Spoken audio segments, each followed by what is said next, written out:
اسلام میں تعویذ کی شرعی حیثیت کیا ہے؟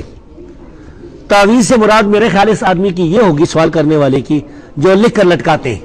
ورنہ تو اعوذ باللہ پڑھنا بھی عربی میں تعویذ ہی ہے، اعوذ باللہ من الشیطان الرجیم، تو اس کی تو بڑی حیثیت ہے شرعی اسلام میں، قرآن پڑھتے اس کو پڑھنا ہے۔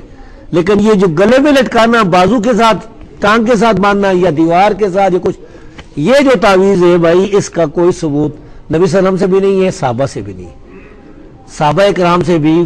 نہیں۔ عائشہ صدیقہ رضی اللہ تعالیٰ عنہ سے ایک روایت آتی ہے تمیمہ والی، تمیمہ وہ منکوں کو کہتے ہیں، دوسری چیز ہوتی ہے، تو یہ عبارت سے بچنا چاہیے۔ اس بارے میں راجح بات یہی ہے کہ چونکہ اس کا ثبوت نہیں ہے تو یہ کام نہیں کرنا چاہیے، اور دوسری بات یہ کہ یہ سد ذریعہ کے طور پر بھی یہ کام نہیں کرنا چاہیے، کیونکہ مشرکین ایسے تعویذ لکھتے ہیں جن پر 12 اماموں کے نام، یا علی مدد، یا کیا 12 پنجے اور گنتی 1/2/3 اس قسم کی باتیں،